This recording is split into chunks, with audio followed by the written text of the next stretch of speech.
I will temporarily serve as the organizer of this meeting just long enough to get sworn in and for you to elect your officers, and then we'll launch ourselves.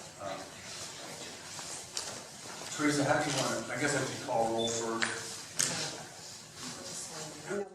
We will swear in first and then we'll do the roll call. Do what? They'll be sworn in first and then you'll do the roll call. Okay. Teresa, go ahead. Do you guys want to stand? I'll read the oath and just say I do.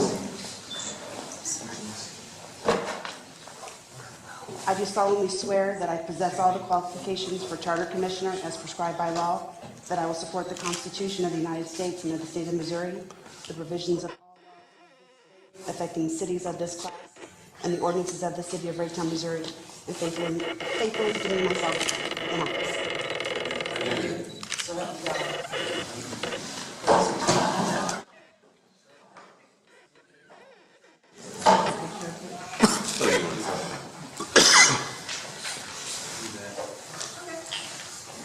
Jim Major, Here. Jason Green, here. Steve Guthrie, here. Nelson, here. Janet Emerson, here. Lisa Emerson, here. Susan Dolan, here. Michael McDonough, Here. Mary Jane Van Busker, here. Sandra Hartwell, Yes. absent. Greg Walters, Present. Mark Moore, Here. Ted Bowman. Yes.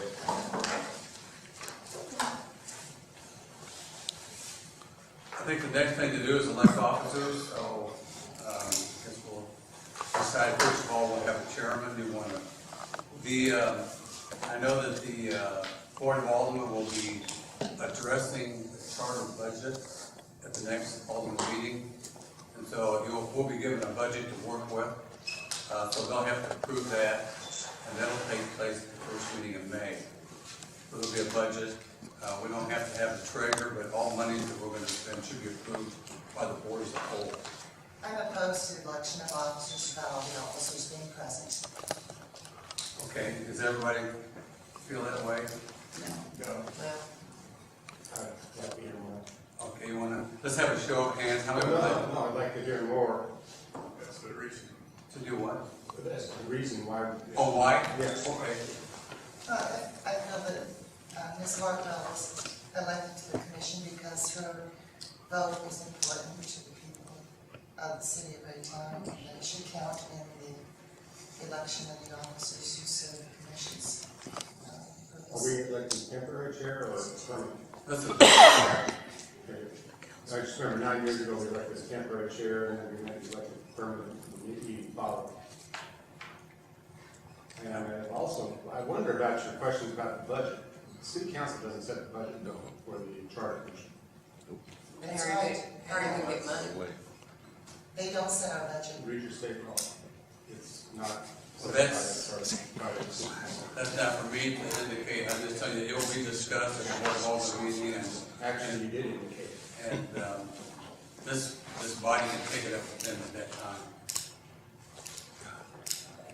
Jason? I do understand your concern with this all being here. There's 13 individuals that serve on this.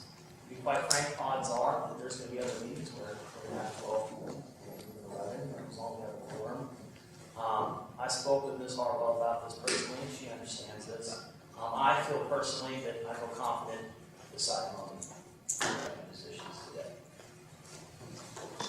Any other opinions? I move that we use nomination session. I second it. All in favor, say aye. Aye. All opposed? Yeah. Do you want to have elect a secretary also? Keep the minutes in the record. So, will we include that part of your motion, or do you want to make I another think we motion? should probably just go from one to the other. Okay, One at a time, yeah. one at a time, okay. Going to be nomination for chairman. I'd like Ted Bowman. A second. I'd like to nominate Steve Gunther. I nominate Mike McDonough. You want You to, second mine. you're going to keep right and forth? Yes, no, I'm willing to take it. Okay, we have 3 people nominated. Who's the third? We have Well, second. Steve, Mike, and I Ted. didn't hear you. I'm sorry, Steve. I just- I thought you wanted. Well, I didn't have to be nominated, I'm not nominating myself. I'll nominate you. Okay, so we only have 4. Need a second. So we went back at this point, since we're not using it. But, I nominate the entire board. so I move that we vote by secret ballot and the election take place, based on plurality. Okay, all in favor of that, say aye. Aye. Okay, I have some paper and, So we're doing this by secret ballot, correct? right, Okay.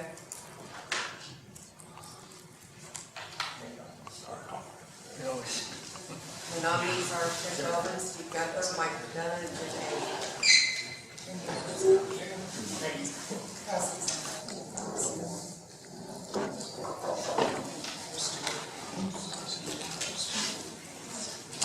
Mike will ask Charlotte County.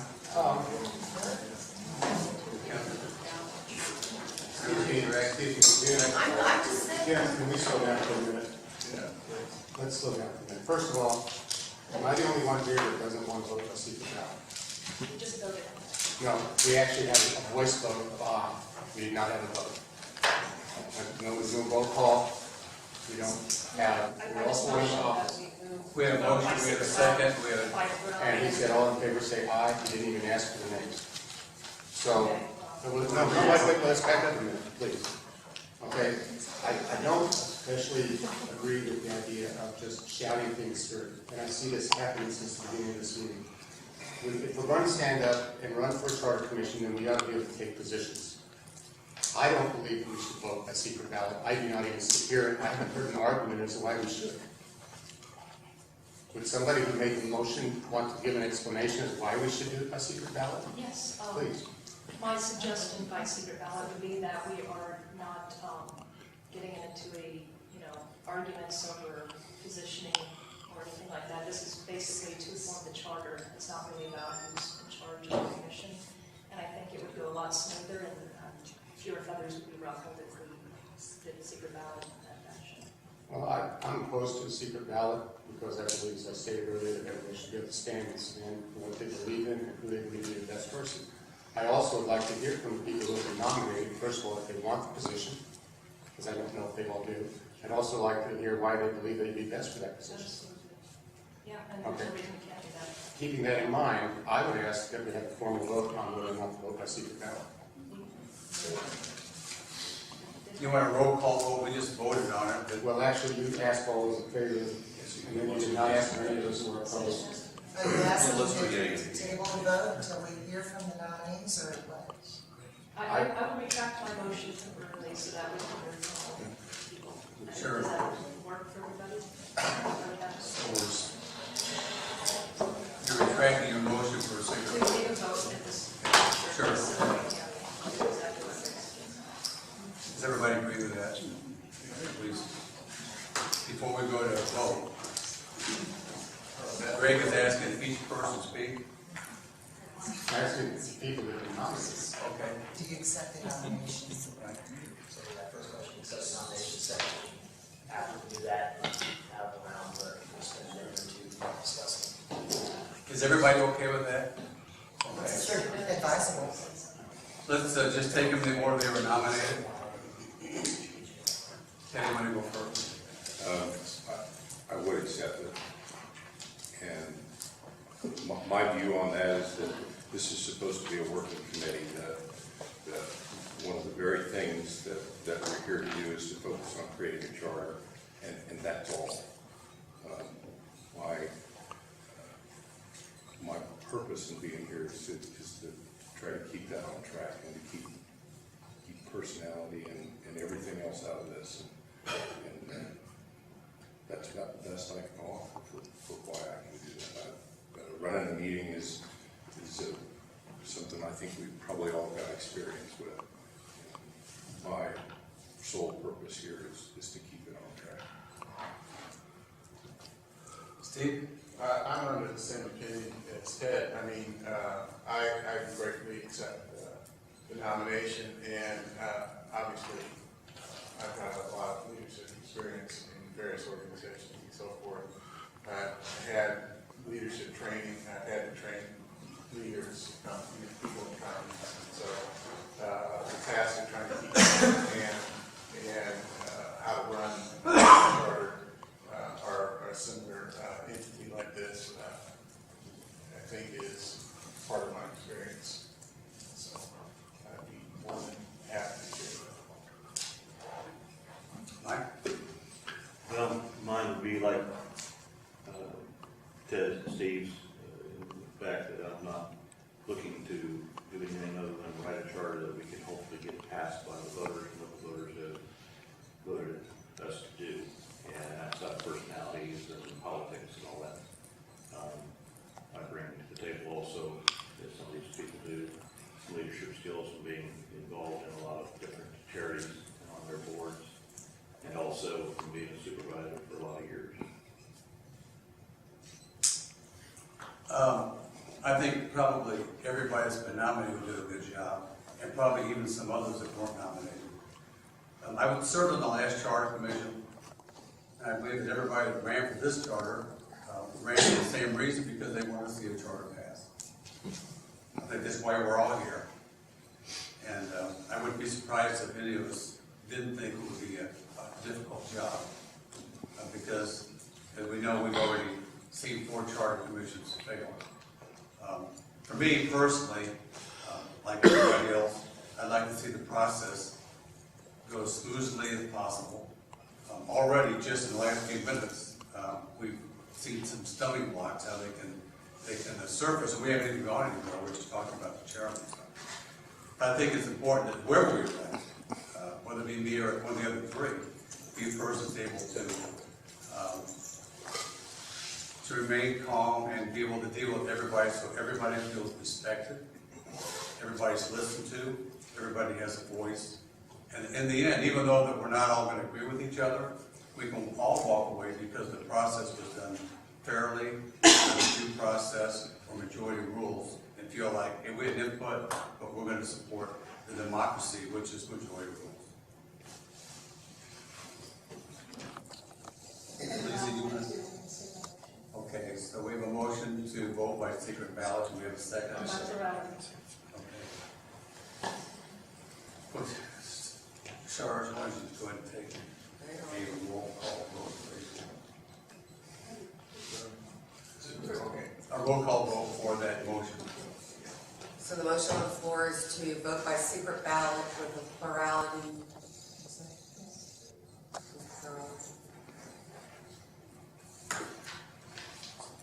Okay. So this is the secret ballot. Jim Azure, Yes. Jason Green, Yes. Steve Gunther, No. Charlotte Nelson, yes. Janet Emerson, Yes. Lisa Emerson, Yes. Susan Dolan, Yes. Michael McDonough, Yes? Mary Jane Van Busker, Yes. Sandra Hurt will absent, Greg Walters, No. Mark Moore, Yes. and Ted Bowman. Yeah. We have a 10-2. Jim, go ahead and vote, and we'll give the charter to count, and then I will relinquish the chair to the person you elect.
You want the numbers per person, or just the person that got it? Numbers? Ted Bowman with 4, Steve Gunther with 6, Mike with 1, and Jim with 1. So Steve Gunther would be the elected person in that position.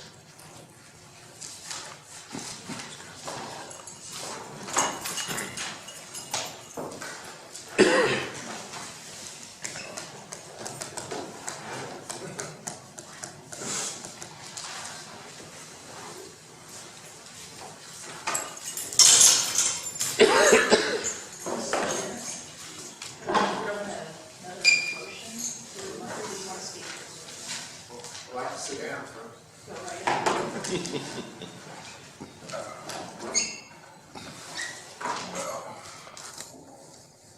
Thank you all for the vote of confidence in doing this. I'm greatly honored, and I really want to reinstate what Jim said. It really showed that the voters thought that there was 13 individuals that could work together to do this. And I think just as the Constitution was written and just as the Declaration of Independence, there were people that had to come together with different minds, different mindsets, but they still managed to work together to get what was the agenda done. And they came up with a plan for a style of government that's never been seen before. And I think we can carry that through if we just stay focused on the task of getting this charter produced that the citizens can agree with. In my original statement, even in the papers, I just thought it was time. It really is time for us to get this done and to work together, and we can show the citizens of Raytown that, we can think of them first as to what style of government they want to have and the way they want to be able to run their city. And so I'm really looking forward to this. I will, at least have. My apologies. I was just going to move that we adopt Robert's Rules of Order and that our meetings be governed by a small group procedures due to the number of the charter, number on the charter commission. Second. Say that again, I didn't hear it. Should we look at the rest of the officers first? Well, that's what I was going to suggest. Okay, we'll do that. Exactly. And Lisa, I know you're excited. No, I talk very fast. I know you do. like this. All right, the next position would obviously be vice chair of the commission. And so we'll take nominee for that position this time. I nominate Sandy Hartwell. Jason Graham. Do we have seconds? Did any? We don't have proper. Not for nomination. Any others? Mike McDonough. Okay.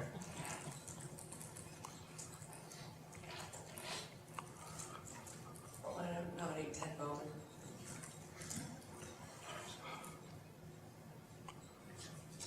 Any others?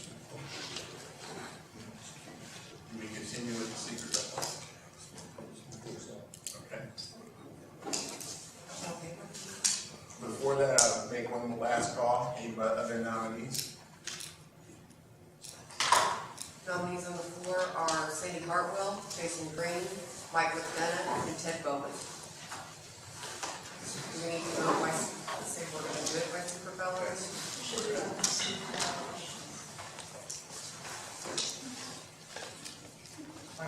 Should we have them speak for the nominations? Yes, we should.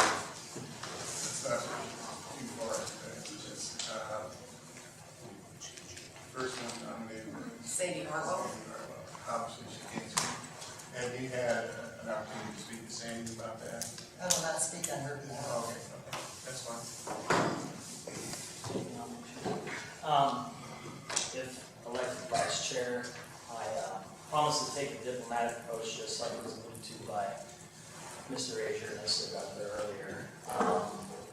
I believe, again, that voters of Raytown want to see us to come together with a charter that, number one, I think it's going to pass, and one that empowers voters, and I'm for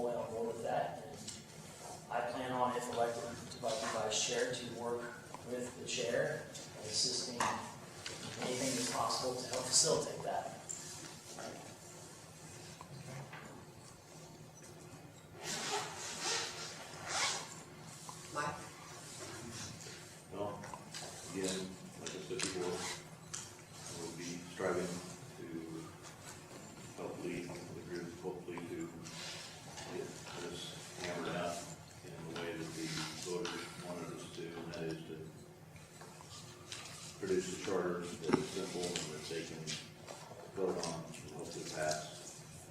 That's what they wish to do, and we hope that we can help them lead that, but that's what we can get done. This summer.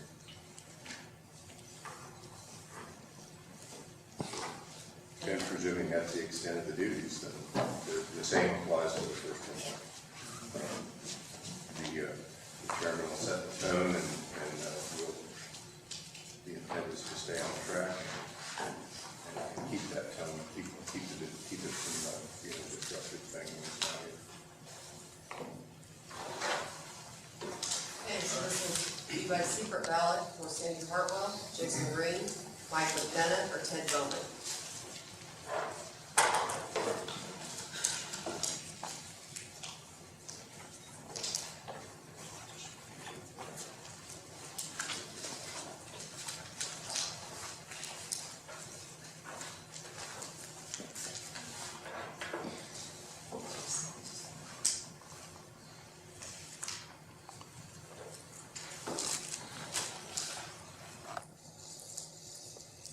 I have everybody's.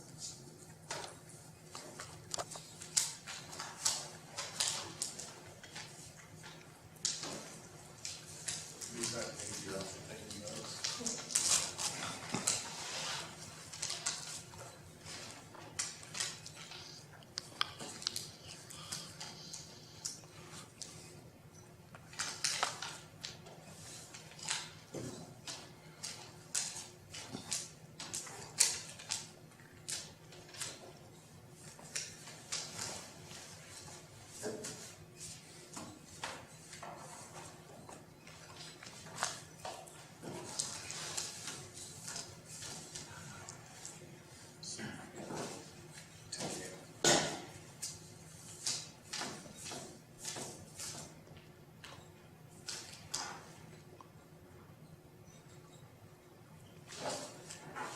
Okay, it is Sandy Hartwell, 0, Jason Green, 6, Mike McDonough, 2, Ted Bowman, 4. So it would be Jason Green.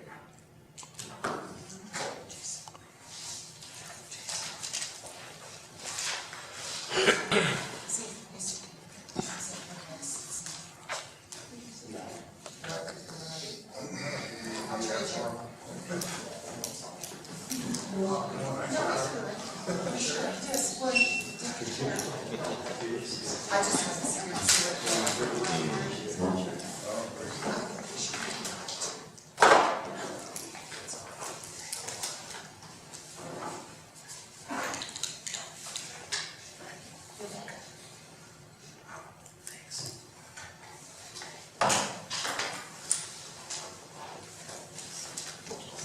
Next order of business, I think we should continue with the secretary so that we have one official person taking minutes. As we will take nominations for. I'm sorry.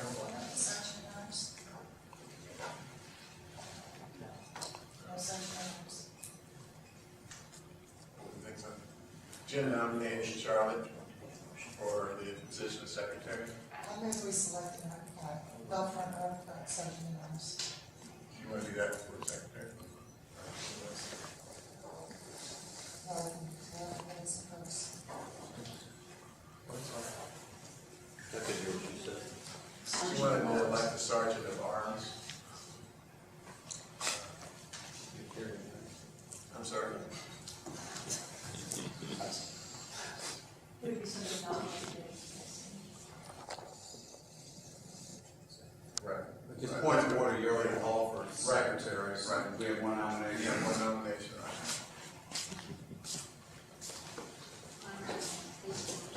Second.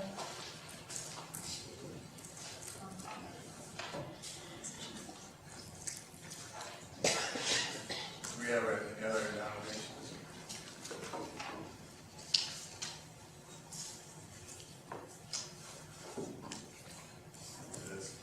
Do you want to speak? I don't care. I take notes anyway, I document things anyway. I know you did very well. I would be more than honored to do that.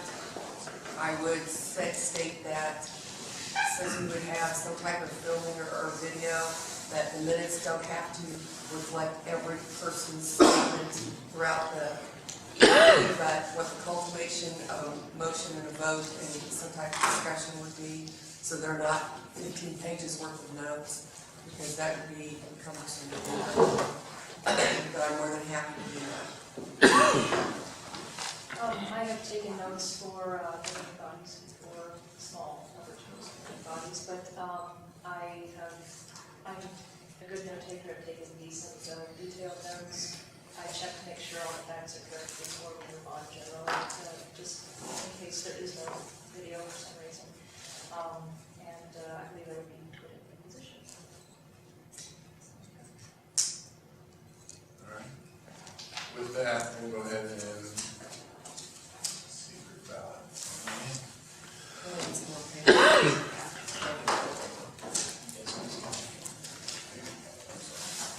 You want me to continue it? You have one?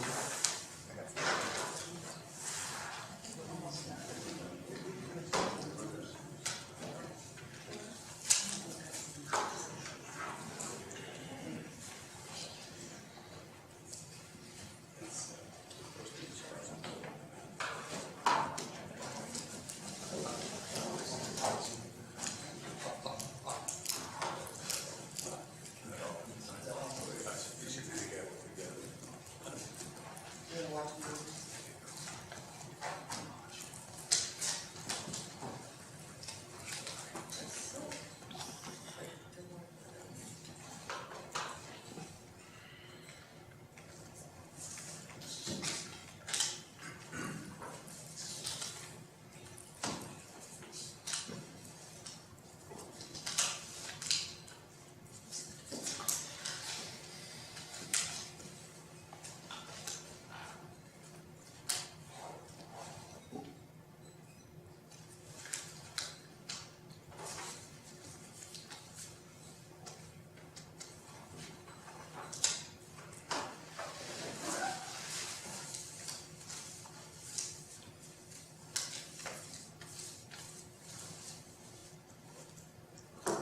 Paul Nelson has 3, and Lisa Emerson has 9, so she'll be the secretary.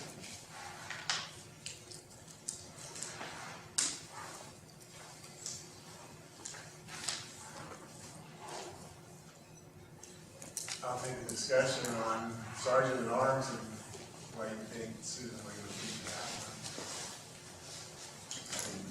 I had just assumed that that would be standard officer style within a charter. what specific duties do you see that they would have? Sergeant at arms typically maintains orders, you know. Hopefully, we should have a pen in here. I can't hear. I responded that sergeant at arms typically is there to ensure order. If someone needed to be thrown out of the meeting, they'd have to do it. Well, I definitely hope that that's not going to be the case. And it should be the guy with the gun.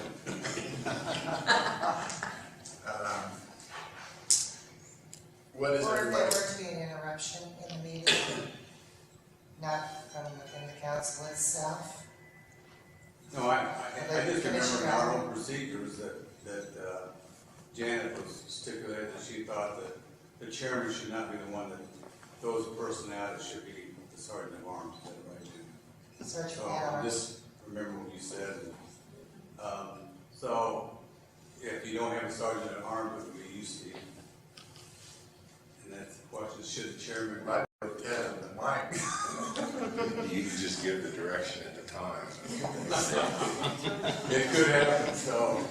Well, That would be from within or outside of the commissioners on the commission. It could be someone not sitting on a commission who incites a commotion of some kind and needs to be removed. Well, you can't like them if they're not here. I would think more importantly that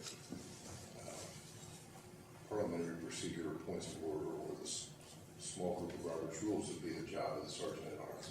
And I'm not sure think somebody mentioned that it being somebody not on the commission probably makes as much sense. I don't know that, I mean, if it's simply about throwing somebody out of a meeting because they become disruptive, I don't know that that's all of it. I'm not that well seasoned to say. My question is, are you concerned with a member of our group? No, not at all, and I never meant to imply No, that. I'm just trying to determine if you meant a member of the public or our group or both. Saying that it could be from within or without, and maybe from without was a primary concern, and along those lines, I don't have Robert's rules in front of us. I don't know the duties of a sergeant at arms. It was just my basic understanding that one was normally on one of the officers on the commission. I haven't been in a group that has used the sergeant at arms, and I can't, oh, I'm sorry, I have not been a member of a group that has used a sergeant at arms personally, so I can't speak to that because I don't have the experience. However, I couldn't imagine it would be a member of the group that was elected because of other duties that would go along with that. I would think it would be someone else. I'm familiar with doing committees and subcommittees, and that can all be outside the realm of the membership, but I would, Well, you know, it needs to be corrected to. I'm exactly looking right now. Mr. Green. I think Janet next. Janet. Well, I just think that if there was a disruption, that the charter committee could decide as a whole whether to have that person removed, and we do have 2 police officers here that I'm sure would. have phones and would be happy to call for help. Yes.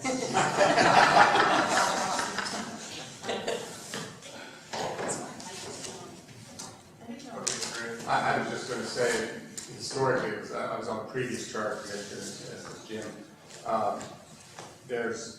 We didn't have a sergeant of arms last time, and we didn't have any instance where we would have needed one, to be honest with you.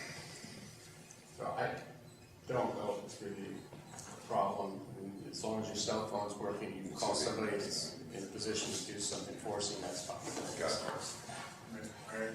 I think if it gets to the point that we have to elect a sergeant at arms, I think maybe we've missed the whole point of the charter, of what we're here to do.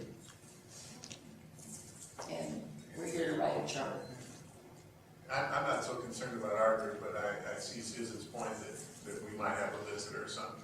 And so I just wanted to make sure we entertained the idea of everybody what they're talking. I was just going to inquire to Mr. Rager, Mr. Walters about last commission. I don't recall anything about that, so. Along those lines, we did have a treasurer last time. Yeah. I would be go in that direction. But it just doesn't mean it couldn't happen. Right. So, I mean, you're the chairman, you have to decide what your comfort level is. Because if something happens, you're responsible. Surprise. Nobody's surprised. Well, and I sat on, like I said, many boards, and I've never had a sergeant at arms ever elected to, that position. So, I am very comfortable not having one, but I want to make sure it would be a consensus of the group. And actually, I'd like to have everybody's final thoughts, maybe even a roll call, whether or not. Yes, I do want to clarify that I was asked whether from within or without, and quite clearly, my concern is more from without the group, from outside the group, because these are trying times we're living in, and I just wanted to run that past everyone, so. It's not that I feel that somebody's going to come barging in here with an AK-47 tomorrow, however. Can I get a consensus then as to maybe by show of hands, anybody is, I think that we need a sergeant now? Seeing none, we'll go on and move to a position position of treasurer. Do we have any nominees? I'm nominating, Sandy Hartwell.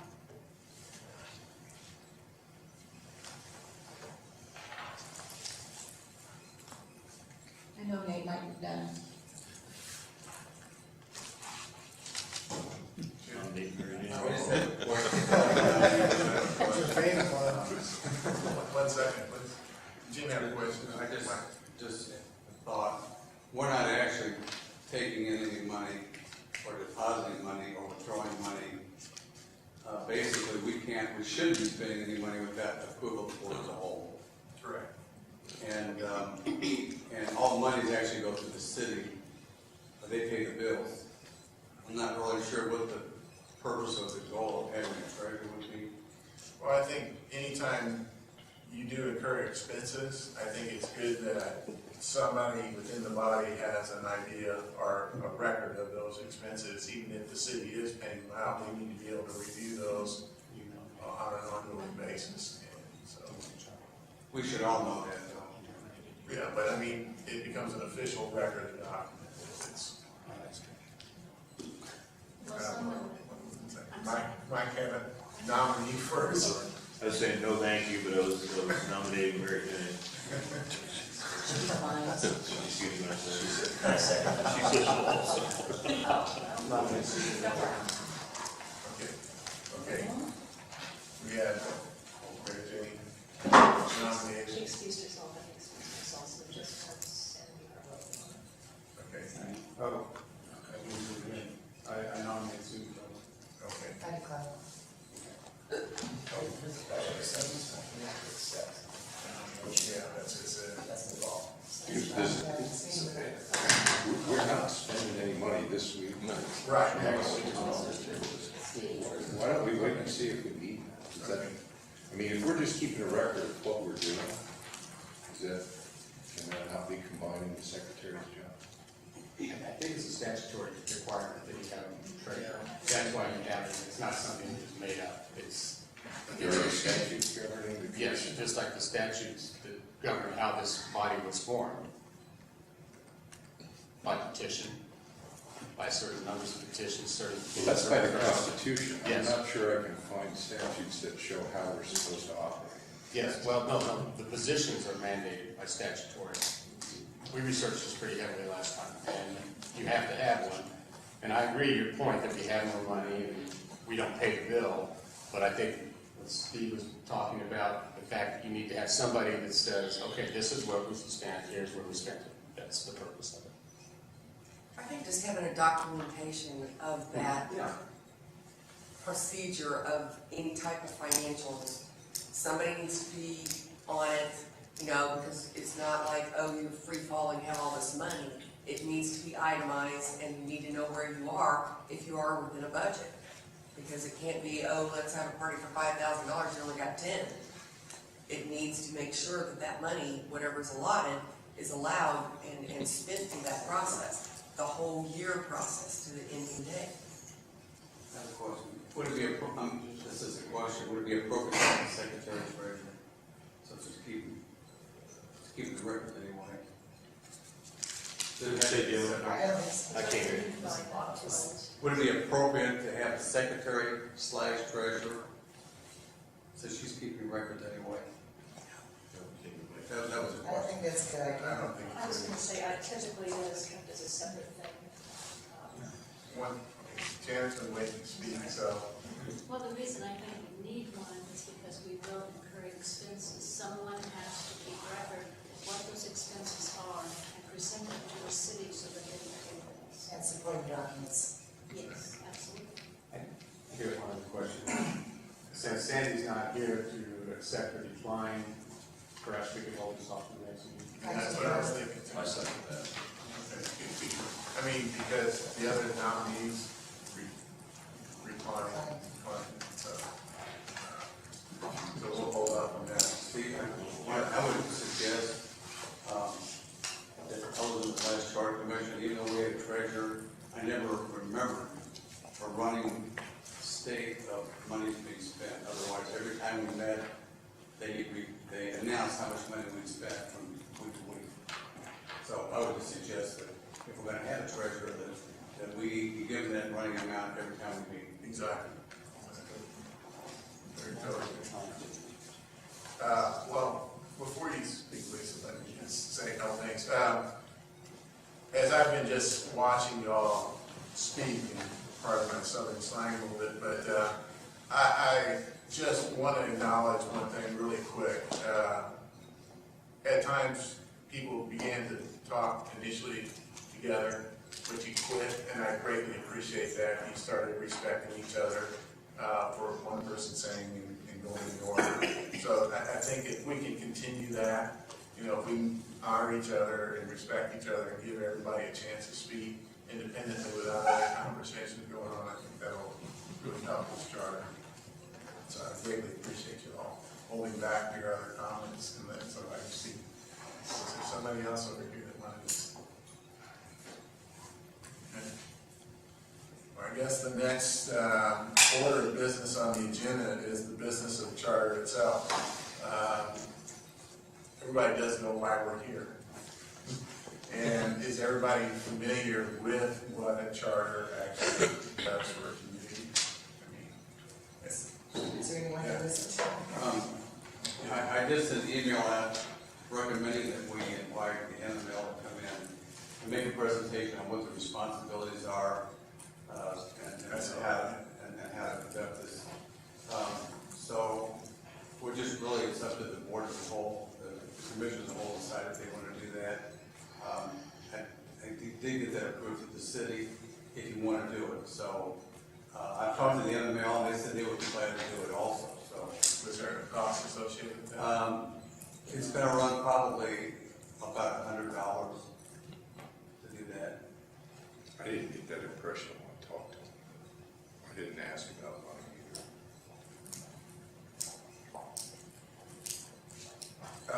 How's everybody feel about that? I'm sorry. I think regardless of what the cost is, I think that we cannot go forward with this charter without having them come and speak to us. I feel it's very important. Can you elaborate on that? Well, they're going to tell us just exactly what we can and can't do. They're going to, they're not going to tell us what we can and can't put in a charter. They're going to tell us legally what we can and cannot do. And I think it's important that we're all on the same page on that we all know. That's just my opinion. There was another. Yeah, I wonder, doesn't the city pay dues to the Missouri Municipal League? The city does. Is there any conflict there because we're not, we're a separate entity from the current city administration? We're part of the separate. Is that pose any kind of conflict whatsoever? Conflict between Interests. MML has no. We're representing the people of the city, and the MML is paid or receives dues from the city. So I'm just concerned that there might be an ethical issue there.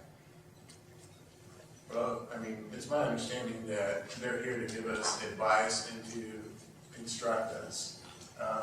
How we choose to go forward after that is our choice. And so I don't really have an issue with that.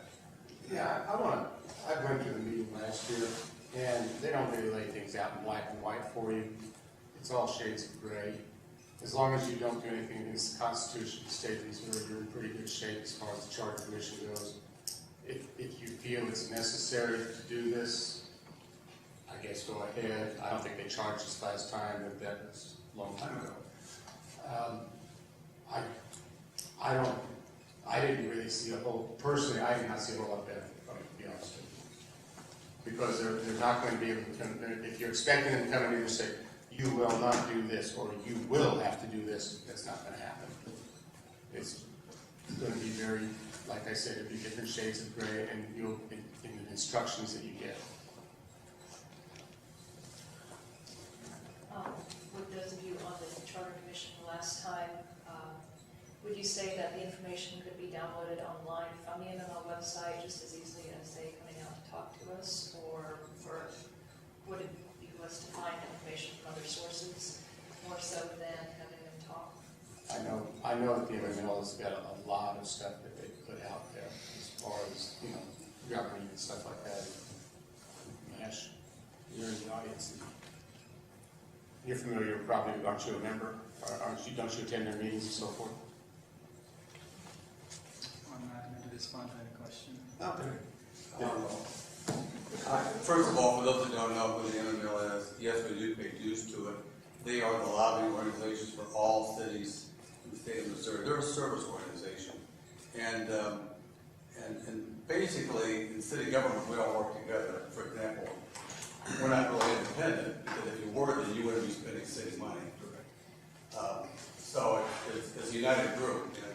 And I would like to think that everybody, whether they be a city employee or city alderman or on the Charter Commission, that we all feel like we're part of the same team. And I know that one thing nice about the MML, that because they're part of the city, anybody has the ability to pick up the phone and call if you have a question. Anytime through the course of our proceedings, as things, we don't always have to take each other's word. Never do you know if I'm right. I don't never know if you're right. If you have a question, you call MML and say, well, let's listen to what they said. Is this really true? They are a service organization. And the one thing about having them come here is that if anybody has a question, they have the ability to answer that. It's not very easy to do that online. So that's just one of the things. So whether you do that or not, again, I'm not pushing for it. I think it would be a good start, because it gives you a chance between now and when they come to think of questions and what our primers are. And we've already said it once.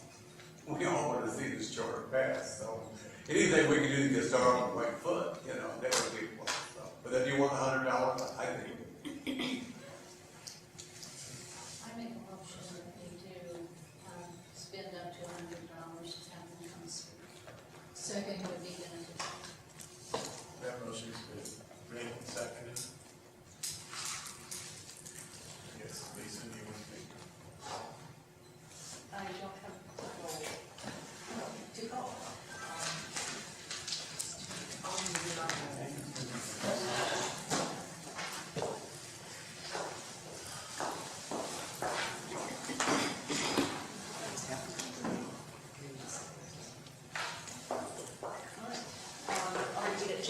Motions to spend up to $100 for the MML for whoever can speak.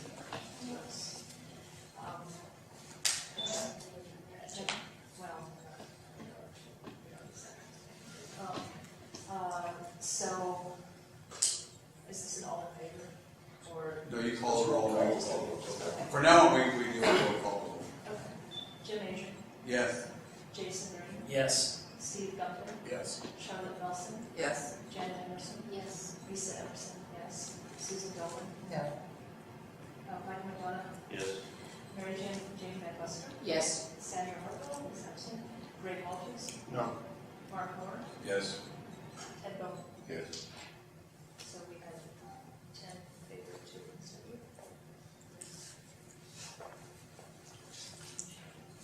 Motion Jim, would passed. you like to continue your dialogue with them this evening? Yes, I would. I am going for the connection. I give it, yes, I'll take care of it. Okay. And then I'll call you and make sure that you approve what we're doing. Point of information, Mr. Chairman. Is there any way we can set a time limit when those folks are speaking to us not to take up the entire meeting? It'll be 1 hour. 1 hour. And maximum questions and everything. And hopefully that can be done at our next meeting. Yes. Yeah.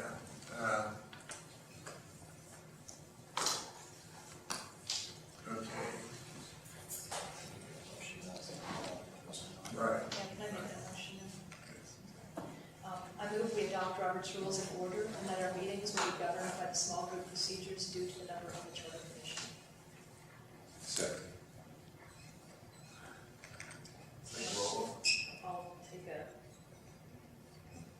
Can we have discussion?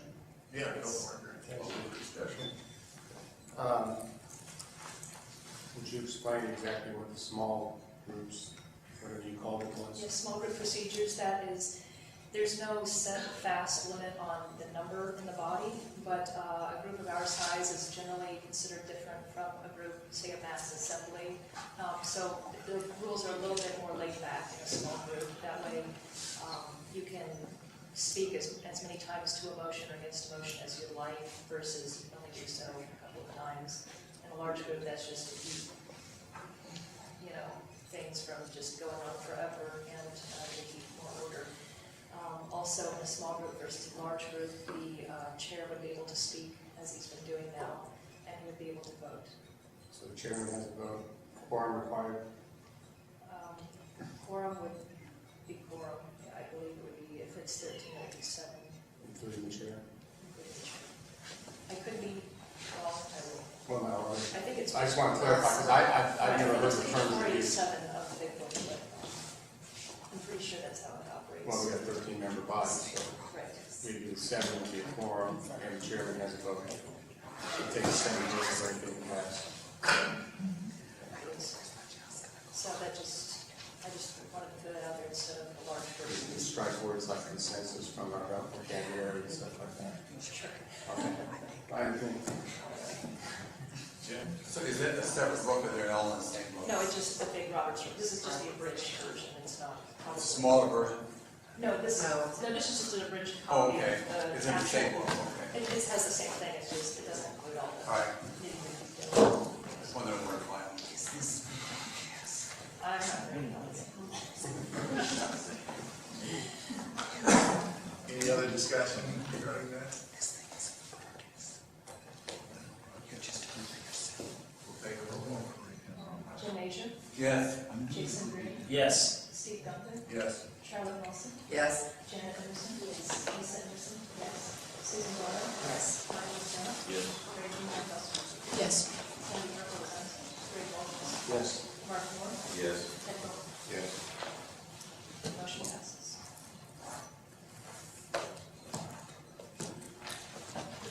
All right. Okay. Oh, we can second that. But put that out.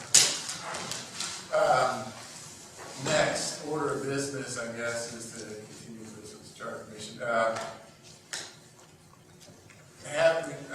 Since the election of the commissioners on April 6th, obviously a lot of information has been passed around. There's been a lot of charters produced, not only in our surrounding communities, but there's quite a consensus as to what goes into the charter, and I think that one of the things we need to look at is how a charter is organized and what goes into it. And then my thoughts are to compare that to our current form of city government and look at how we can, I'm for a simple charter, I talked about that earlier. I want to see how we can adopt what we already have into the measures of a charter and on the Charter Commission with as few changes as possible. And that's my goal, that's what I stated earlier. And so, as a point of procedure, I'll take some suggestions as to how we go through that process. I've already asked, I'm assuming I get this, is a copy of the current charter by which we operate by the city. So everybody can actually see a copy of it. Because we do have a charter, obviously. It's under statute of Missouri, by the city, so that would be a starting point for everybody to look at, actually read it, see what it looks like. And then also, I don't know, Greg might have a copy of the last charter, but since it kind of failed pretty miserably, it might be one important thing not to do. But anyway, if you want to familiarize yourself with it, be an opportunity to see, I guess, what badge it is. So I'm going to go ahead and try it. I'll go ahead and make an attempt to get a copy before class gives it to you. You can just visit everybody. All right, that'd be Well, actually, if you can get it to Lisa, maybe, and then let her. I could be in charge of the emails. Yeah. All right. All right. And then if I get a hard copy, I'll just scan it and. Go ahead, Ray. Well, first of all, I'm not going to go into an argument about what's a bad charter and what's a good charter, but Jim, you said a mouthful there. I think in fairness to all the members of the commission, you need to point out in written form we find what the bad parts of that charter were. It was a political campaign that defeated it. That's what defeated it. It was not the charter. That's a different argument. My concern, though, more so are the comments that you can see. You're not going to try to preclude any ideas that come from any members on this commission. No, absolutely not. Okay, because My when you ideas say are that trying you to take get what you have, and it sounds like you're trying to fast track it. And because I have some ideas, and I also ran for the charter commission, and you didn't see me write down that we need a simple charter once. And there's other people sitting up here at this table who feel the same way. And I think it's wrong to go in with a preconceived idea that we're just going to go in and just kind of like rubber stamp what we have and say we passed the charter at the party. It doesn't make sense. It doesn't really make any reasonable forward movement changes that can help the city. I think we need to address those things. I think that anybody up here. And I think those will all be addressed, Greg, as we go through the process. I mean, my idea was to put things forward in a simpler manner to where then we could have group discussions on each one of the items and then come to a consensus as to what happens. And if we bring something that's not in the current code of ordinances that govern our city. I have no issues with doing that. I mean, the fact is we really need to look at all things. How much we change things is a decision of the body. No doubt. So I just, My suggestion was that we take the current code of ordinances and use that as our blueprint for our charter. I didn't hear him say that. That's what I took. I didn't hear him say that. What did you hear him say? I mean, I heard him say it was a starting point. it was a starting point. My concern with regard to that particular issue is this, that I believe it was past board of alderman meeting, a motion was set forward to recodify the city ordinances. And if that's underway, what are we going to be working on? Good question. I'm going to interject for a second. I think Jim, Mr. Azer's suggestion of familiarizing ourselves with previous charter attempts in other city charters, I think is a good one. I think, hopefully that many of us have had a chance to do such already. I think there's nothing wrong with doing that, and maybe forming your own opinions on why the last one did not pass. Because, again, I've heard everyone up here say that the idea is to get one written that you feel confident in and one that's going to pass. And those are the two-pronged goal there. I have no doubt that that's, in my mind, the way to go to familiarize yourself, educate yourself by reading not only just previous Raytown charter attempts, but neighboring cities and things such as that. So I think that's a noteworthy suggestion. And commenting along that line too is that since we've agreed to bring the MML in, I don't really see a big area of concern regarding that, because aren't they going to be coaching us for that anyway? I don't think it's coaching. Well, here, Maybe that was a poor choice of words, forgive me. Giving us some overview into the process. I think gas and advice, yeah, they're doing that, but I think also individually, Sure. that seems to be wise as well. Well, I know I stayed up last night till about 2 in the morning reading quite a few charters from around the area. And I was amazed at the differences but also the similarities. And so I would heavily suggest that, we spend the time looking at that information and trying to find out what really works for our community. And the only way we can do that is by educating ourselves. So there's some, I know, I read Blue Springs, I read Independence, read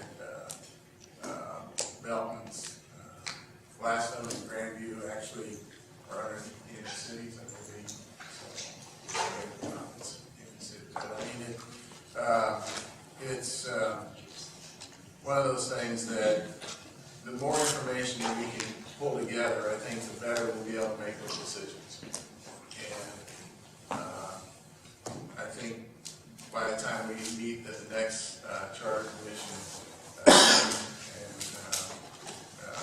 it would be nice if people would have a chance to done those reviews and come in with ideas and suggestions as to how we structure the charter. And this would be obviously after we listen to the group. But we need ideas on how we're going to structure the charter, what's important that goes into it, and then look at what we currently have and see how that might fit within that structure, what things might need to be changed or altered, take those suggestions that are out there on the table, and then incorporate those ideas into the final charter.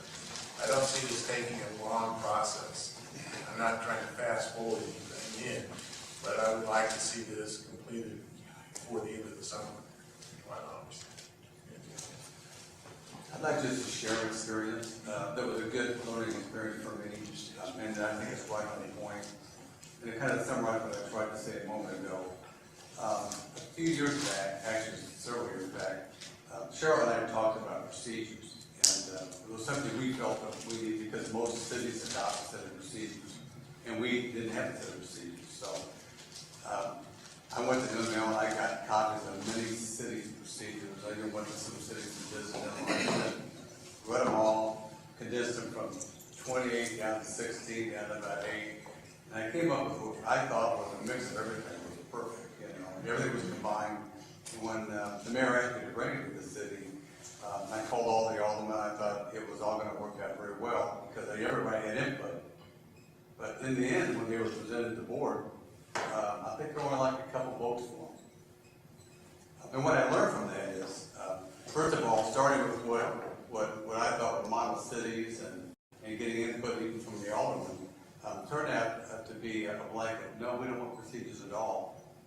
And what I learned from that is the fact is that even when we take as many charters as you want to get and try to condense them and come up with what is, quote, a good charter, in the end, it's going to be with the people of Raytown.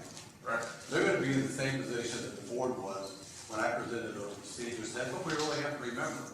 We're writing it for the people.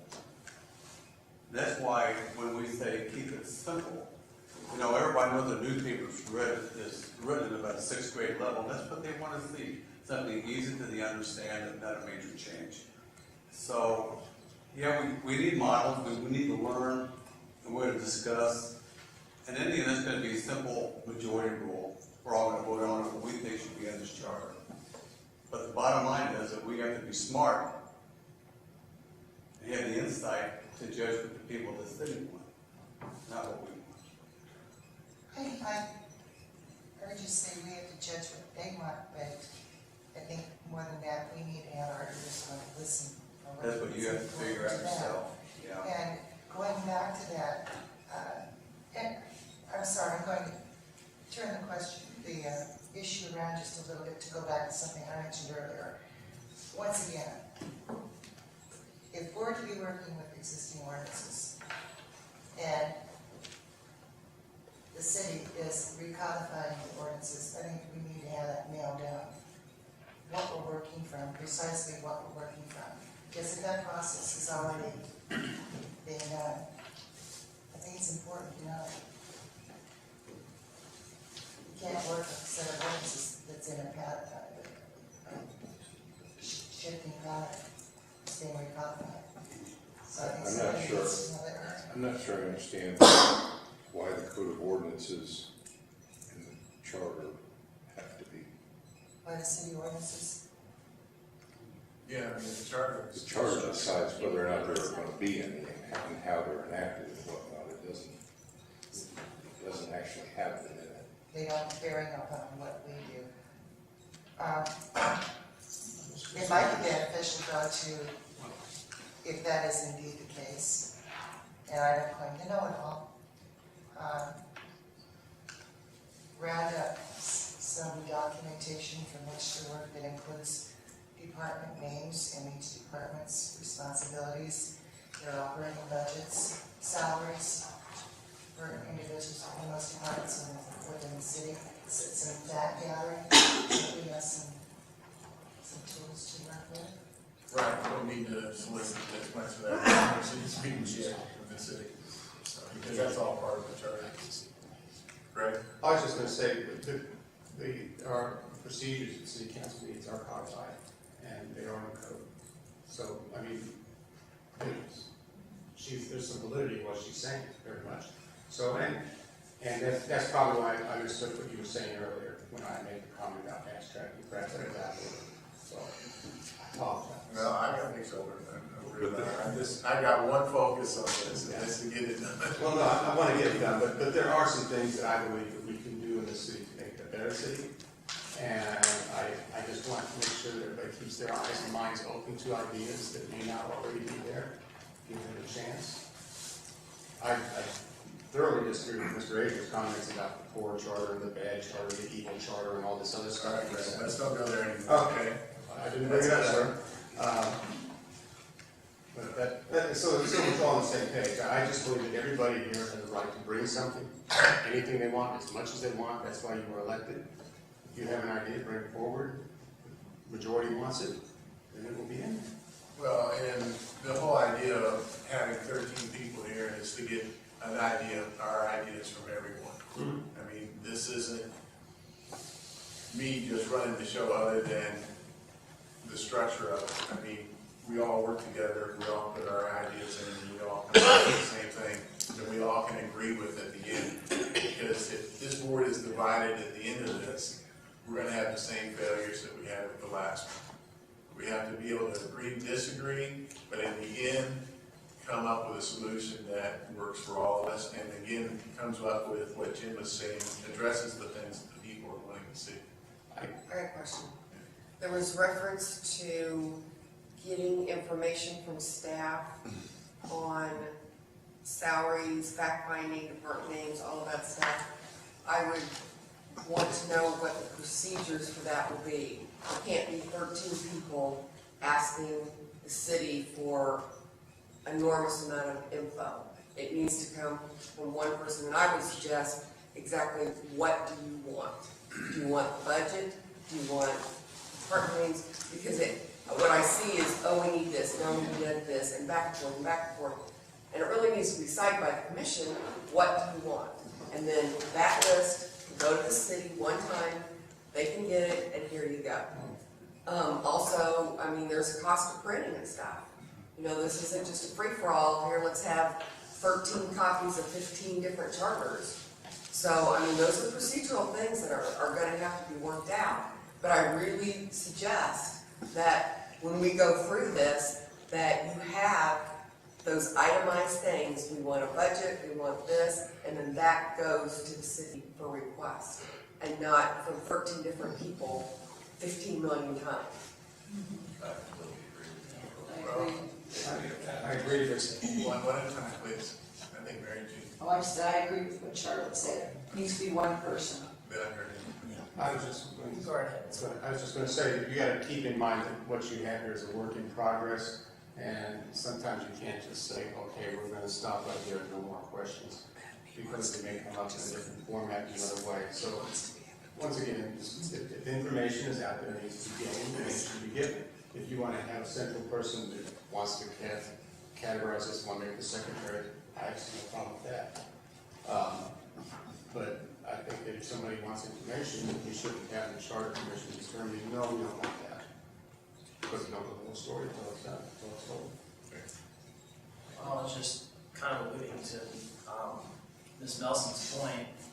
Are we trying to create a point of contact, or just have it go through the secretary or through the chair in terms of inquiring about this? I'm not saying anyone can't email questions to anyone to gather information, but to have an official point of contact, I think would be something that is smart to do. Well, before anything gets done, we have to arrive at what needs to get done. And that comes from the group discussion. I would say we're still a little bit early Yeah. for that, but I totally agree. Yeah. I do have a suggestion to keep costs down. If we get one copy from the city, I can make copies for everyone. Cost saving. We want to talk about that, just can't reflect on. Well, but I mean, I think also that consensus, you know, if down the road we need to speak to a lawyer about legalities or something, the consensus of the group is, here's what our questions are. And we've agreed on these, that those are the ones that we want answered, and then those go to the lawyer or the person, whatever. Not, this person wants to call that person. It's really back to that point of contact, so you understand, we decided, yeah, these are the questions we really want answered. And those can go, they can get answered, and then they're brought back, and we have those answers. It just, I really don't want, you know, Mike, and this is just me, but I just would really like to see that point of contact. So informational gathering is not given back to one person, but it's given back to all in a process. And from my experiences, it usually works best if, as we make decisions, smaller groups get formed to gather that information for these things, so that there might be several people that are gathering information and can make a presentation to the group, and then if there's any additional information that the group feels like they need from that particular area, then we can ask those questions and try to gather that information, go one time. It's, we need to be able to, again, I mean, my idea of simplicity is that we don't keep redoing things, that we do things one time and we go to the city one time with a list of things that we need, and that can only be done through people with the experience that have dealt with the city and are actually in that position. So I really look forward to having smaller groups help research these different things so we can bring things to this. And just to conclude, it should be done with approvals of the board in the whole. Exactly. I mean, What should be done? well, I mean, the subcommittees and the fact gathering and stuff like that, as we work together to try to gather what we need for information, like from the city or from, you know, the other organizational structures, or, you know, one group might be tasked for certain other information. I mean, so I guess if you look at that, basically as task force to get things done, stay on point, and I mean, go from there. One thing I do have a big concern about is when we do choose a lawyer, and I think only two people because they would both listen to the same thing and come up with, you know, a consensus. When we pick one, that only those two people would take all questions to him. No one else, the lawyer would not be paid if he took in or she took anybody else's questions. That only two people should go there, give them the questions, bring them back. And that is again approved by the board. And I got another issue to tap on that Janet said. We want to be expeditiously get this probably on the November ballot, which means getting things wrapped up by the end of August. We are not attorneys. We were brought together by choice of the people to form the city in the best way we know how. We're not looking to turn out on our own a document that would necessarily stand up in a court of law, but that is the eventual outcome that is desired. In order to save money on attorney's fees, it seems that it might work well to put together the best possible document that we can possibly put together. Tender that to an attorney at the end of our best possible work for him to redline, in other words, make recommendations from back to us, that we could then work off those recommendations, clean it up, and send it back, maybe once, maybe twice more, might be all that's needed. It would be fiscally responsible, because there wouldn't be a lot of back and forth necessary. It would be expeditious, because we wouldn't try to be trying to dot every I and cross every T on our own as we progress through the work. that is a suggestion that I wanted to get out there for consideration. And I would back you. I think we're kind of missing a point here, and that point being, we have a year to do this charter. I don't know what we're talking about by the end of August, by November, whatever, we have a year. Our main concern is, we want to put a good charter together that is going to please the people of Raytown, that will see Raytown move forward. Now, if you can't spare a year to do this, then you should have signed up. Okay, I'm just gonna be real blunt about it. I'm sorry if I made some of you mad, I hope I didn't, but it's just a simple fact. And, you know, we're adults, we got time. So, let's put it to good use, and let's write a good charter. Well, I don't think that, that's not, the consensus of the group. Okay, everybody wants to write a good charter. I understand that, but, you know, putting a time limit on it, I think we're kind of burying ourselves. And I think we'll find out as we proceed how well we're doing. And, I mean, I've had to deal with a lot of cities with the nature of my business, and cities and attorneys tend to work on their own timeframes, it seems like. So, how fast we can get turnarounds from attorneys with reviews and so forth like that are going to greatly affect our schedule, there's no question about that. And how we end up even organizing the charter and going forward with the, putting everything together, that's going to take time. But, I mean, it's like writing a good essay, you gotta do the outline, you gotta figure out what you gotta have in there. And then from there, we can better understand where our time frame's gonna be spent. So I agree. Great. Steve, I would agree with Mary Jane said, that I think it's a mistake to set artificial time frames if you're going to do things within. But beyond that, there's been a lot of talk about city attorney. How are we going to choose one? That would be a great discussion. I mean, and I see a committee or task force being formed just for that one issue.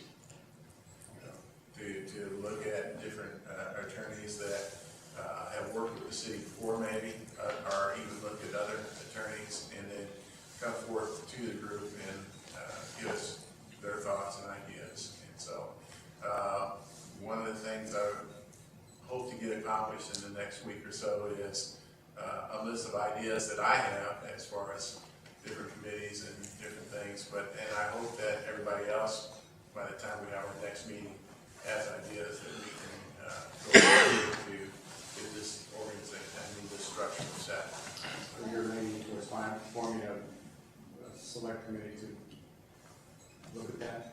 Correct. I would think so. Well, it's your place to name it. So even though the committee is formed, does that exempt other commissioners from bringing suggestions to? Well, absolutely not. I mean, this is a group, and we're all here to contribute. And if anybody has a suggestion of an attorney that, you know, they are familiar with, they know could be a good asset to the board, that would be great for our commission.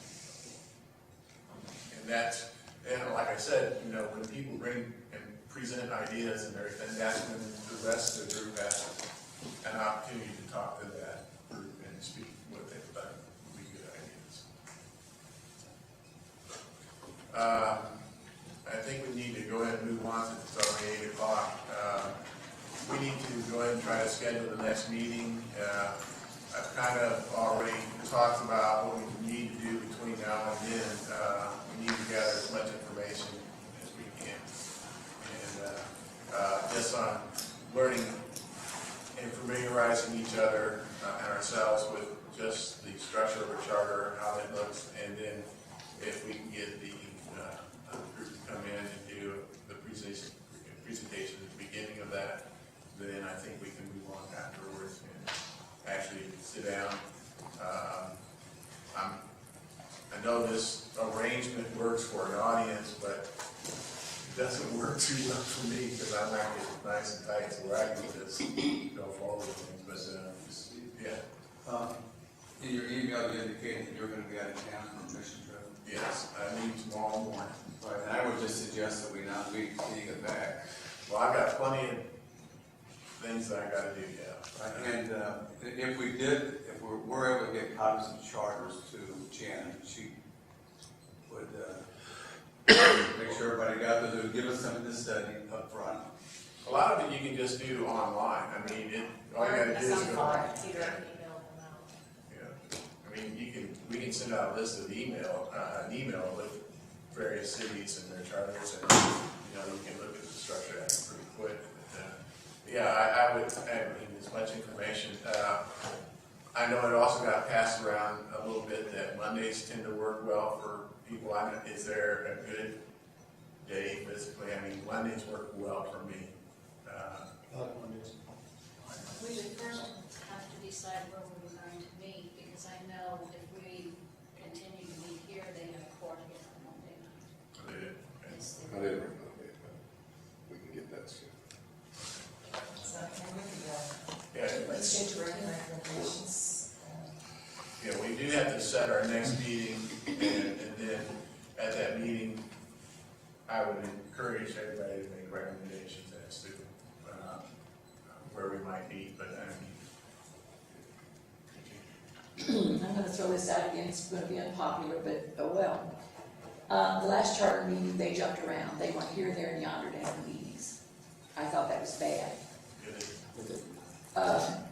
I think we need to set a place and have every meeting there. I see nothing wrong with City Hall. I see nothing wrong where we're at tonight. There's plenty of room here for people to come here. There could be more chairs set up. If this is available, I think this is where we need to come. I know that it is available every other Tuesday night, the second and fourth or fifth Tuesdays. Those are available here if people wish to have it. well, do we have a consensus? I mean, is anybody really opposed to having it here? I'm not comfortable. Is there, Why? I mean, a Other specific? suggestions. Well, we'll take that as a Suggestions. suggestion, yeah, right. I mean, we do have a suggestion that we do have it here, so, a little bit of discussion about that. I mean, I know I checked out the library, and that's expensive. There are many places that aren't expensive as well, that we could just, charter. Well, go ahead, Sarah.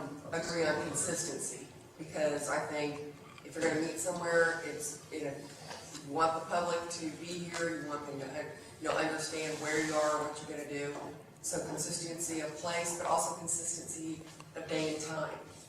If it's the Absolutely. fourth Monday of every month, we all know it's the fourth Monday of every month for the next year. Put it on your calendar, let's plan around it, because that gives the consistency. You know where it's at, you know when it's at, you know you're supposed to be there. Well, speaking of consistency, how many times are we going to meet? That's one of the things I still want to discuss. Once every 5 weeks, I have a suggestion. I think everyone in here is familiar with Al Brown, the REAP program. They've got a nice little building, nice meeting area. I haven't talked with Al, but that's a nice meeting area, and you could probably make a little donation, look at the city.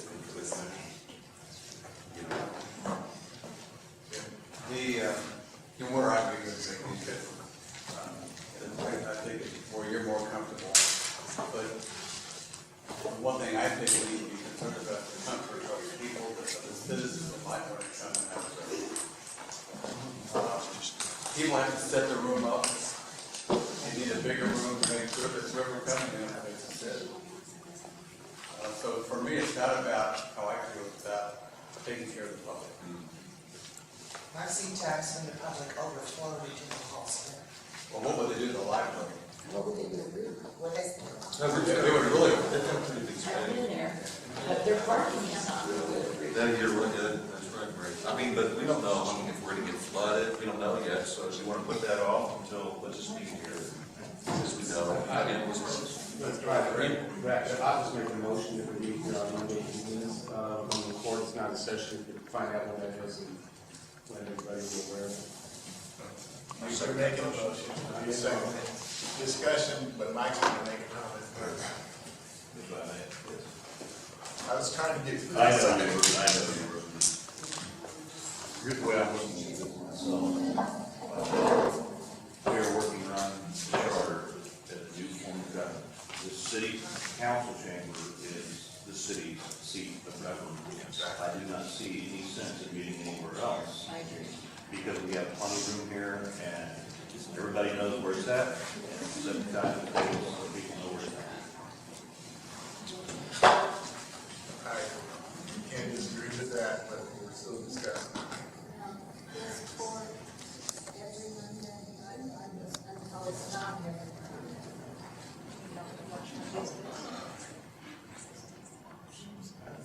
I don't know if I have that answer, but I can have it. First and third, For court court's first and third Monday. at night. Yes. There you go. So you go first, third Monday at night. So you did like fourth Monday, City Hall, 6:30. You know, cutting is there. But I mean, are we looking at just one time a month or twice a month? I mean, I just know, you know, you go too long, information gets dropped. I mean, I'm for twice a month. I mean, I couldn't imagine just meeting once a month. I make that, I'm sorry?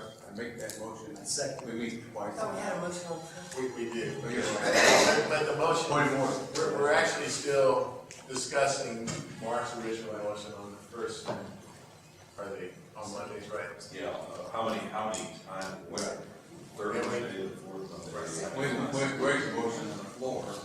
Well, first City Hall. I believe we should meet twice a month. Well, I think that was. What is the motion on the floor? Motion on the floor was how many times we were gonna meet, and where were we? The original, No. the The original original, motion is where we're gonna. Greg had a motion. Okay, it was to meet at the City Hall on Mondays. I did not say how many, but I will, whatever. well, Greg, why don't you make a formal motion, and it would be, what, second and fourth Mondays to avoid court, correct? So next Monday we meet, figure out. The next meeting is No, it's not the 12. second. Yeah. That wouldn't be the second Monday. No. The second Monday would be the 12th or the Yeah, 22nd. next Monday's the first. Okay, that's fine, I can feel on the clock. 12 and 26. Can I, So that's the motion, I'll second that. establish that we're sure of the motion here? Would it be all right to say for Walter's motions, we meet the second and fourth Mondays at City Hall, with the next meeting to be scheduled on the second, 12th of November? Can you put a time in there? I said that very well, didn't I? I said that very well. Would you like to put a time in your motion, or would you like to? Oh, 6:30 is fine. Is that comfortable for everybody else, 6:30? So the second and fourth Monday, City Hall, 6:30. Starting with John. We'll take a roll call. If there's no more discussion, yes. Yes. All right, so, let's roll. Jim Asia, Yes. Jason Green, Yes. Steve Guthrie, Yes. Charlotte Nelson, Yes. Janet Anderson, Yes. Lisa Emerson, yes, Susan Dolan, Yes. Michael McDonough, Yes. Mary Jane McBuster, Yes. Sandra Hartwell, absent, Greg Walters, Yes. Mark Moore, Yes. Ted Buckles. Yes. Motion passes 12-0. Well, that was great. And we're That would be the longest part. Okay. Okay, the next item is, I noticed Michael's up here taking pictures of us today. Are we going to be televised on a regular schedule, re-televised as the city council meetings are? I know there's a lot of interest in the public. There is too, and I'll bring that, we can bring that before the whole commission. I would, well, so that we can get some discussion and keep it on point, I would make a motion that we have the city televised city council meetings on a regular basis on the same schedule that the city council meetings are re-televised on.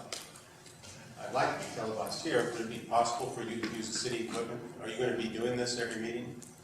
Try to, but it depends on whether I have conflicts.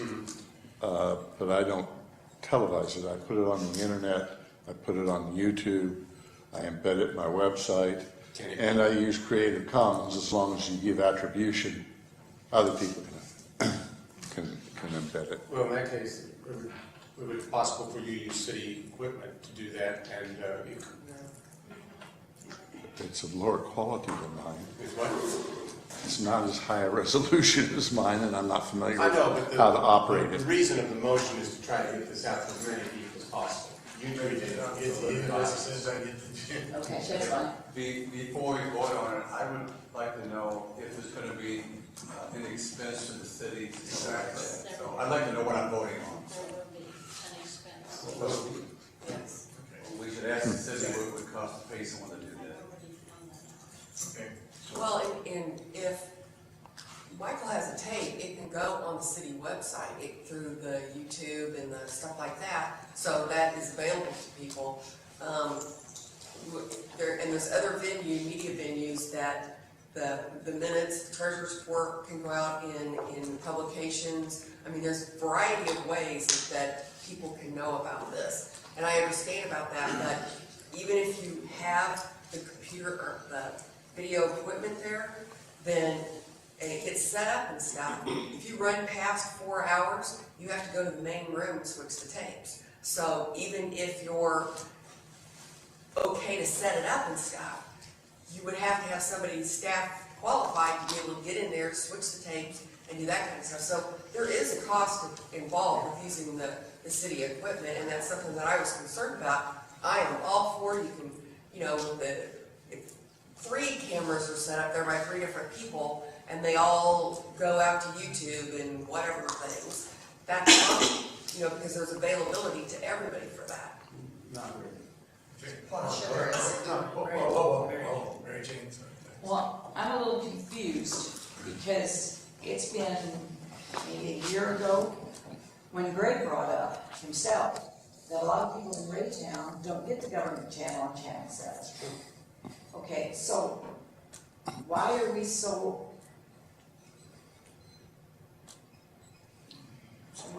Do you want to punish those who do not? No. I just have a question. Well, that's bad logic. So why are we in such a hurry to get it out there when you say that there's not this many people that can get it on Channel 7? There still are. Why do we put it on YouTube? I have no problem There's with no that. problem putting it on YouTube. I have no problem with that at all. Okay. But there are a lot of people in this world who do not have computers, and there are some people, even if they have them, do not know how to operate them. And I can name people, but I'm not going to because I don't want to embarrass them, and I could show you specific situations. No, I mean, in particular, senior citizens, that when they get near a computer, they're just like a deer in the headlights. So, they know how to work television. I already inquired about the cost of using the equipment. Since we are a body that is really not city, we would be like any other organization that wanted to come in and film it. They would charge for setting it up, for somebody here to run it, a 2-hour minimum. If the equipment breaks, we as a commission would be responsible for replacing that, and that's $7,000. I have also looked into getting bids from videographers. I'm sorry. Was I out of turn? No, I was trying to get you your turn, so. I have been pursuing bids from videographers within the area.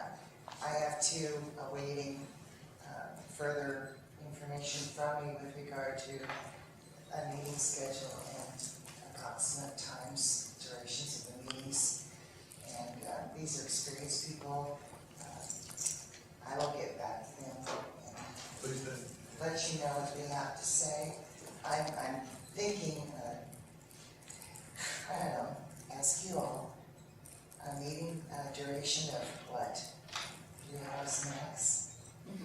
4 hours? 9? Okay. You guys gonna say, let's hope not. You know, like, That's city can council. we put a cap on these meetings for the most part? I mean, this is 4 hours about the max it's gonna go usually? I think if everybody's served on the task, we should be able to do what we need to do in several hours. 2 points. One, we can decide that eventually, if it's going to over, just wrap it up or postpone. But we can't really determine that before it happens, what we need to do. I understand and respect that. I meant with regard to getting back to the points when we got. The second point is we do have a motion for it, and it's not seconded. That's what I've been Right, trying to so do. we're still. Are we, does anybody else have anything to say in regards to the current motion on the floor? What is the Yes, motion? I do have a It's not been seconded, so it's really not matter. Technical information. He has some technical information, and I'd like to restate the motion. One, I don't broadcast, but that doesn't mean I can't burn a Blu-ray or DVD and give it to the city to broadcast. There's a solution to that. Two, I can record 8 hours. I made changes in the equipment because of the Walmart debacle where I brought enough to record about 5 hours and enough batteries and ended up recording audio and on my phone and anything else I could. So I also have, if I can plug into a wall, a battery replacement module. So essentially I can do 8 hours straight of video, burn a DVD or a Blu-ray disc, and then give it to you or the city. That's, whether you want to do that or not is your area. My area here is just giving you the possibilities so you know certain limitations are not what you thought they were. Thank you. Quick response. Yeah, I have the ability to post videos on the internet. I believe Lisa does also. You got people with those technical skills here. I know that. Can we have Greg restate his, let's get this off. That's what those requested. Yes, I was going to restate the motion, which I simplified that, if you, Mr. Downey's offer to create a videotape and into the city, so the city rebroadcast the meetings on the same schedule that they rebroadcast city council meetings, which I believe is twice a week. Teresa, is that how often you do it, or is it? When do you rebroadcast city council meetings? I can't hear it.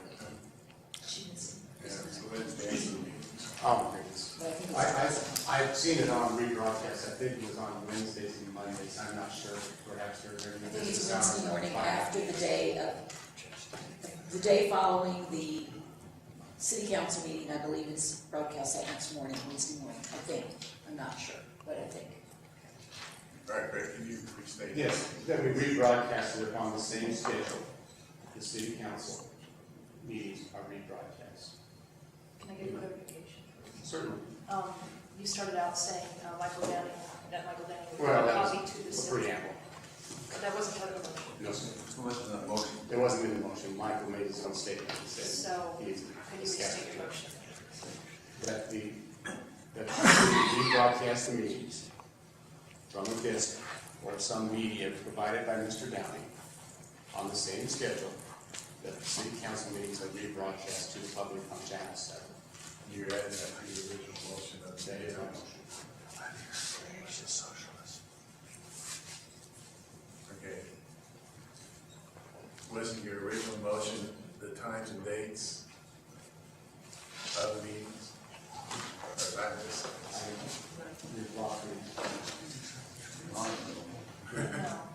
I restated it to clarify.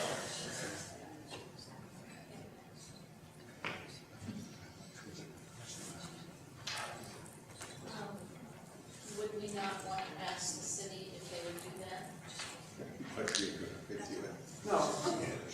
it sounds like it's gonna I've be a been big told that it deal. was our decision, and every time I've asked for direction to I these know. people over here, they act like we're not here. Right. So, I mean, you know, they can answer the simple questions, but they won't, so there's not much we can do on it. Before you made that motion though, Greg, wasn't there we did not make a final decision on the second and fourth Mondays at City Hall at 6:30.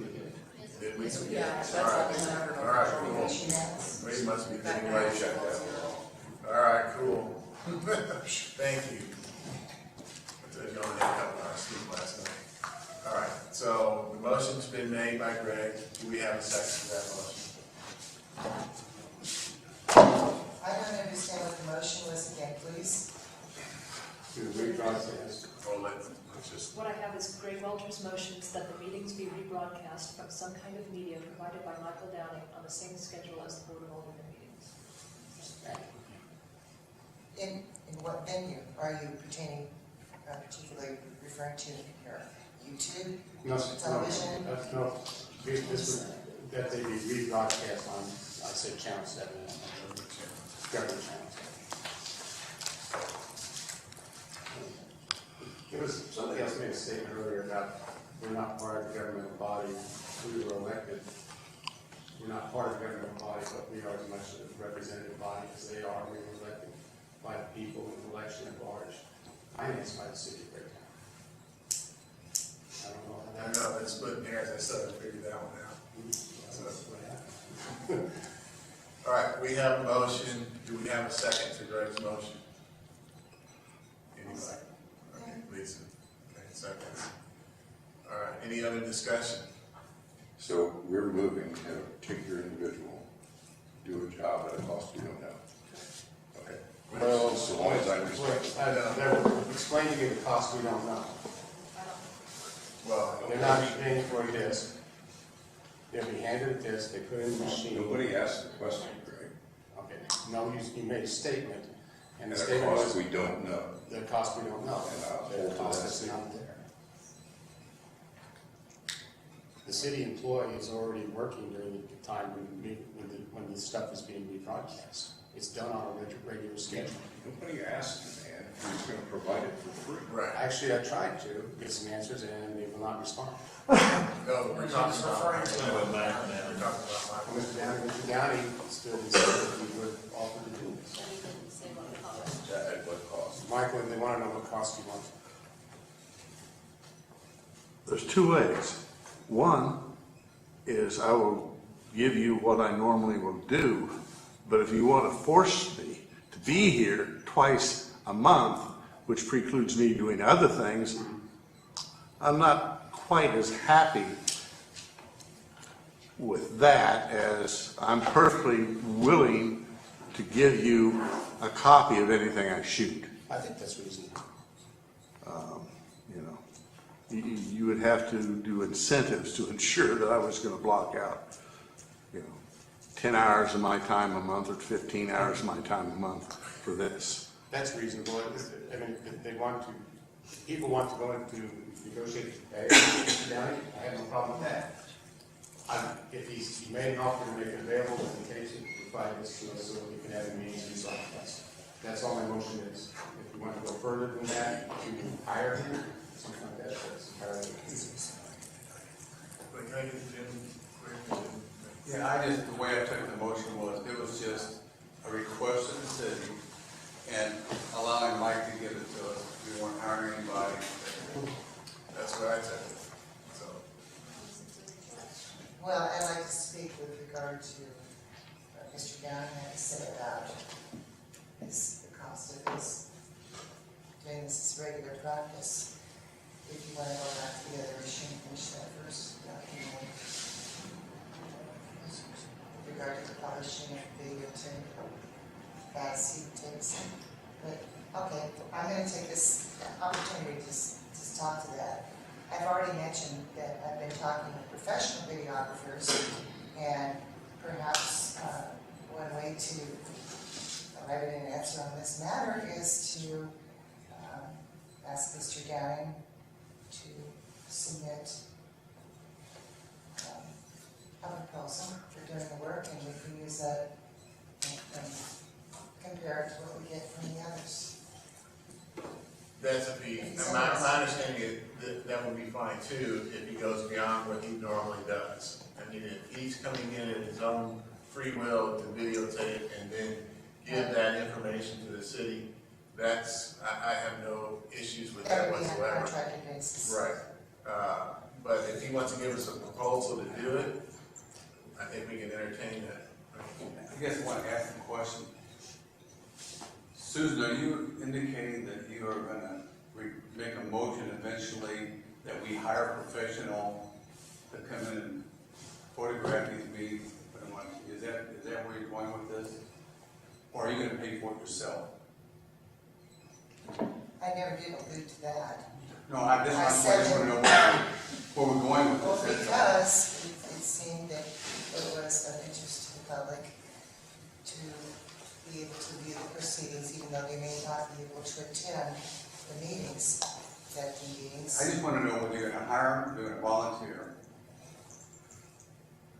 It sounds to me like she is asking them to give us a proposal, so there'll be a position to hire. If the commission I were know, to but hire, if the commission as a group voted to hire, then I have looked forward to obtaining some figures that the commission may want to consider at that time. My response to that is that in voting in favor of Greg's motion would be, this would be the end of it, that we wouldn't come back and vote to hire somebody later. My motion only as far as I know, that's all. Right. Charlotte, go ahead. My concern is the money. Where's the money coming from? My motion does not have any money attached to Yeah, it, and I really this think that's doesn't. keep on point and try to get that resolved, and then we can move forward to the next discussion. Well, then I want to be clear. No. As long as he's here doing it anyway, is what you're suggesting. Yes, sir. So if he doesn't show up for a meeting, there's not a video. We're not committing any money. Okay, all right, that's what I want to make sure, because it extended on and beyond that. Would you give a friendly amendment to your motion that we have him here of his own volition when he shows up and to film, and whatever he may or may not produce gets, If it's acceptable to him. that He agrees, I agree. Okay. Let's move. way we're not involved with any All right, money. that's easy, okay, Okay, let's call roll. I'll have to read the motion. just 1 second, please. All right, this is slow. Okay. Greg Walters motions that the meetings be rebroadcast on Government Channel 7 from some kind of media provided by Michael Downey of his own volition, for free, on the same schedule as the Board of Aldermen meetings.